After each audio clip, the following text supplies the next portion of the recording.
Hello everyone, how are you all? I am back with the new video. In the previous video, we discussed introverts क्या होते हैं, extroverts क्या होते हैं, कौन होते हैं, क्या क्या उनके personality traits होते हैं, introverts कैसे extroverts की तरह बन सकते हैं और अगर extroverts को introverts की तरह किसी situation में अपने traits दिखाने हो तो वो कैसे दिखा सकते हैं, right? जब circumstances उनके according ना हो and all that. Today, the part of discussion is emotional stability. Yes, understanding emotional stability. First of all, हम इसको पर्सनालिटी डेवलपमेंट में क्यों पढ़ रहे हैं? Very important thing. सी, हमारे जो इमोशंस होते हैं ना, वो कई बार इतने हावी हो जाते हैं हम पे कि वो हमसे कुछ ऐसा करवा देते हैं जो हम करना नहीं चाहते, स्पेशली जब हम लोगों के सामने होते हैं, right? This is called getting emotionally hijacked. For example, let us talk about a plane. जब वो हाईजैक हो जाता है, सपोज करो टेररिस्ट्स ने उस प्लेन को हाईजैक कर लिया, फिर उस प्लेन का पायलट किसके अकॉर्डिंग चलता है? टेररिस्ट्स के अकॉर्डिंग, कि इसको इधर लेके चलो, जिधर जाना है वो उस रास्ते पे नहीं जाता. Why? Because the plane is hijacked. Similarly, हमारी बॉडी का पायलट कौन है? Our brain, our thinking mind. तो जब हमारे इमोशंस टेररिस्ट बन जाते हैं और वो हमारे ब्रेन के थिंकिंग पार्ट को हाईजैक कर लेते हैं, विच मीन्स जब हमारे इमोशंस हम पे इतने हावी हो जाते हैं कि हम अपने लॉजिकल माइंड से सोच ही नहीं पाते, तो हम कुछ ऐसे डिसीजंस लेते हैं, कुछ ऐसे एक्शंस कर देते हैं, या कुछ ऐसा बोल देते हैं किसी को which we don't want to say at all, अगर हम अपने नॉर्मल मूड में होते, right? So it can have a devastating effect on your relationships, आपके कलीग्स के साथ, आपके रिलेटिव्स के साथ, आपके फैमिली मेंबर्स के साथ, आपके फ्रेंड्स के साथ. सो इमोशनल स्टेबिलिटी होती क्या है? इमोशनल स्टेबिलिटी मीन्स आप कितने अच्छे से अपने इमोशंस को बैलेंस कर पाते हैं. If I take a pen and I try to balance it, it will just go in one direction or this direction. But अगर मैं इसका कोई ऐसा पॉइंट देख लूं जो इसका सेंटर ऑफ मास है, उससे क्या होगा? ये पेन ना इधर जाएगा ना उधर जाएगा, एक जगह पे क्या हो जाएगा? स्टेबल हो जाएगा. So we need to find that point जहां पे इस पेन को मैं रखूं और ये स्टेबल रहे, गिरे ना. सिमिलरली हमें भी अपनी बॉडी, अपने माइंड में ऐसी स्थिरता लानी है कि हमारे इमोशंस एक्सट्रीम एंड्स पे ना जाएं, कि हम एक टाइम पे बहुत ही एक्साइटेड हैं, एक टाइम पे हम इतने गुस्से में हैं या इतने सैड है कि हमें पता ही नहीं है what is going all around. We don't enjoy the blessings of life, right? So emotionally stable होने से आपके रिलेशंस अच्छे रहते हैं. ठीक है, अगर आप किसी भी सिचुएशन में बहुत इमोशनली रिएक्ट नहीं करते तो आप एक वाइज पर्सन कहलाते हैं, राइट? एंड आपके बॉन्ड स्ट्रॉन्गर बनते हैं, you appear a decent personality. Okay, so emotional stability आपको समझ आया कि हम अपने चैलेंजेस को, हमारे स्ट्रेस को, अगर कोई बाहर कैसा सर्कमस्टांस आ गया, कोई ऐसी सिचुएशन है जो हमारे अकॉर्डिंग नहीं है, how do we deal with that, how well we manage that, right? Then comes ये जरूरी क्यों है. We discussed that अगर आप इमोशनली स्टेबल होंगे तो उससे क्या होगा? If you will be emotionally stable person, you will have good relationships. You will know how to tackle the situation, right? आपका composure, आपका जो being है, वो कैसी होगी? शांत होगी. लोग आपसे डिसीजन मेकिंग पे ट्रस्ट करेंगे because this person does not react very impulsively. एकदम से आप आउट ऑफ कंट्रोल नहीं होते. आप, you are not overbearing, you are not emotionally hijacked, you have control on your emotions because they are at certain places like work place, schools. आपको teacher ने डांट दिया, आपके इमोशंस थे गुस्से वाले, आपने टीचर को उल्टा बोल दिया, you disrespected your teacher, although गलती आपकी थी कि आपने होमवर्क नहीं किया या आप बात कर रहे थे तो teacher pointed you out and you shouted back. You are not emotionally stable, right?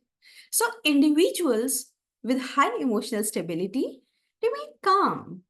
वो अपने ऐसे सिचुएशंस जो उनको ट्रिगर भी करते हैं ना, जो उनको गुस्सा दिलाते भी हैं या उनको सैड भी करने की क्षमता रखते हैं, वो उनमें भी कैसे रहते हैं? बहुत काम. वो अपने थिंकिंग ब्रेन से काम लेते हैं कि what I can do better in this situation, how can I manage this situation, let me just remain calm and mute at this time and let me assess the situation. Let me see the 360-degree view of the situation. 360-degree angle क्या होता है? A complete angle around a point, right?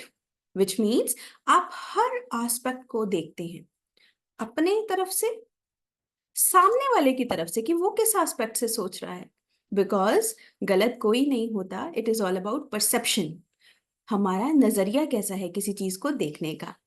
But in this thing we don't realize कि अगर हम emotionally hijack हो जाते हैं तो हम अपने सामने वाले पर्सन के साथ अपने रिलेशन कभी कभी तो थ्रू आउट लाइफ खराब कर लेते हैं, राइट?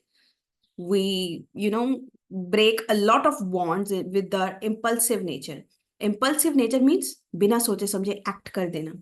हमारा रेप्टिलियन पार्ट ऑफ ब्रेन हमसे इम्पल्सिव डिसीजंस निकलवाता है, राइट? क्योंकि रेप्टाइल्स के रिफ्लेक्सेस बड़े इम्पल्सिव होते हैं, है ना? राइट. सो हमारा पार्ट जो ब्रेन का हमसे इम्पल्सिव डिसीजंस दिलवाता है, हमें उस पर चेक रखना है. And we have to take more advantage of the thinking part of the brain, logical reasoning, जो क्रिटिकली एनालाइज करता है किसी भी सिचुएशन को, राइट? अगर आप एक इमोशनली अनस्टेबल पर्सन हैं तो आपको बहुत एंजाइटी होगी. किसी ने कुछ कर दिया, आप आपे से बाहर हो जाते हैं, आप आउट ऑफ कंट्रोल हो जाते हैं. इससे ये सिग्नल मिलता है कि आप खुद को अच्छी तरह से नहीं जानते. If I know I am a certain kind of person and if other person is not agreeing with that, I will not gate impulsive because I know who I am. If I am, say, 27 years old, 26 years old, whatever, 30 years old, 60 years old, अगर मुझे इतने सालों में अपने बारे में नहीं पता तो I will let others decide who I am, right? So, if you want to have a high emotional stability, first know what kind of personality you are. That is why these videos are all about. That is why I'm making these videos. You understand how you are. आप क्या हैं? खुद को पहचाने. और जब आप खुद को पहचानते हैं कि आप कैसे पर्सन हैं, आप एक कैसी पर्सनैलिटी हैं, तो दूसरे का व्यू पॉइंट आपको अफेक्ट नहीं करता. आप उनको अपने जेस्चर्स के थ्रू, अपने एक्शंस के थ्रू जरूर बता सकते हैं कि yes, the way you see me, I am not that person, but that does not affect you if they do not agree with you, right? Secondly, आप खुद में पीस महसूस करते हैं. You are very comfortable with your self, you are calm, you are composed. आपको mood swings नहीं आएंगे, anxiety नहीं होगी, फटाक से जवाब देने का दिल नहीं करेगा सामने वाले पर्सन को. आप एक इमोशनली अनस्टेबल पर्सन जो करता है वो चीजें नहीं करेंगे. If you will know that how you are and you need to control your emotional part of brain, you have to think logically. There are certain things which you can do, which are the coping mechanisms. As I told you, अगर आप कोप नहीं करते हैं इन चीजों से तो आपके interpersonal relationships बहुत बिगड़ जाते हैं. Suppose you are at a position where you are a manager and there is a conflict between two of the parties around you. अगर आप ही impulsive nature के हैं, you will be never unbiased. आप partial हो जाएंगे because you're yourself impulsive. किसी ने कुछ बोल दिया उसकी बात सुन के, if you're a gullible personality, you will believe that person. And that is not a good trait of a person who has to be a leader. Right? Similarly, if you are a parent, आपके दो बच्चे हैं, दोनों का अपना view point है, आपने दोनों को 360 डिग्री एंगल से नहीं देखा, दोनों के व्यू पॉइंट को, and you just jump to the conclusions. It can create abandonment issues with your kid. Right? They will not trust you with your decisions. आपकी डिसीजन मेकिंग एबिलिटी बहुत impact होती है if you are an impulsive person. So emotional stability is very important to have a good personality. Similarly, coping mechanisms में क्या आता है? Coping mechanisms first of all है क्या? वो तरीके, वो strategies जिनके थ्रू आप अपने इमोशंस के ऊपर कंट्रोल पा सकते हैं. Of course, feeling an emotion is not an unhealthy thing. We all feel certain types of emotions.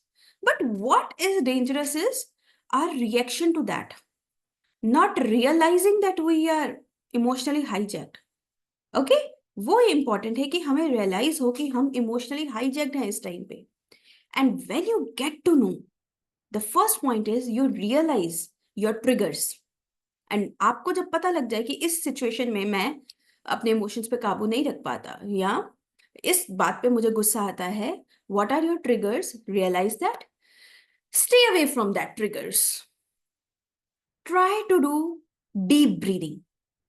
For example, take a deep breath as if you are feeling a balloon in your stomach, not your chest, जिससे आपका stomach थोड़ा expand हो. Then release it. After 4 seconds, do that again. Take deep breathing. This is the first coping mechanism. Second is just go away from the situation or the place which is triggering you. Okay? आप उस जगह से ही चले जाते हैं जहां पे आपको ऐसा महसूस हो रहा है कि आप इमोशनली हाईजैक हो जाएंगे. Third, very important, do something which helps you decompress. Now what is decompress? खुद को स्टेबल पोजीशन में लाना, अपने इमोशनली हाईजैक स्टेट से बाहर लाना. Normally it takes 4 hours for us to get decompress completely. Okay? अपने माइंड को बिल्कुल क्लियर करने में, जब हम इमोशनली हाईजैक्ट हैं उस स्टेट से नॉर्मल में आने में, राइट? तो उन 4 hours में don't try to talk to people. Avoid, if it is very urgent then do that, क्योंकि आप किसी को गलत बोल देंगे जो आप मीन नहीं करते, and then you will regret it. Most important thing, the fourth point, don't go online when you are emotionally hijacked, because we are living in a world where you type something or say something and it is recorded. People take screenshots, people take video recordings, screen recordings. So once it is online, it is always there, even if you delete it after a few minutes even. So try to be safe. Please make sure you don't go online. Do something like painting, go for a drive, but I would not suggest a drive if you are a very impulsive person, because it will definitely control your logical brain and you will not drive carefully. Please skip that part. Only if you think that you have decompressed a lot, then you can go for recreation. You can paint, you can listen to some music, you can listen to some motivational videos, or you can come back to this video. Okay? So, एक अच्छी personality के लिए आपको emotionally hijack नहीं होना है. आपको अपने इमोशंस को स्टेबल रखना है, क्योंकि उससे आप एक बेटर और रिफाइंड पर्सन बन जाते हैं. काम and composed person is liked by everyone, right? आप इमोशनली स्टेबल रहते हैं तो आपको मूड स्विंग्स भी ज्यादा नहीं होंगे, आपकी एंजाइटी कम हो जाएगी, एंग्शियस नहीं होंगे आप, आपके रिलेशनशिप्स भी अच्छे रहेंगे लोगों के साथ, आपके प्रोफेशनल एंड पर्सनल दोनों रिलेशनशिप्स अच्छे रहेंगे, right? And what you can do to cope your emotionally hijacked state?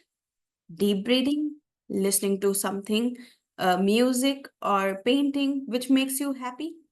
Don't talk to people. Try to decompress, then talk to people, and don't take any decisions. Logical decisions should be taken. जब हम impulsive होते हैं तो हम decision making ability खो देते हैं. Once you try and once you are successful in controlling your emotionally hijacked state, you will be a magnetic personality. People's opinion cannot shatter you, cannot break you. And it is one of the most important trait of a good personality, to be emotionally stable. I hope you liked today's lecture. I hope you will like it. If you do, please don't forget to like, share, and subscribe. And stay tuned for more interesting videos. Take care. Bye-bye.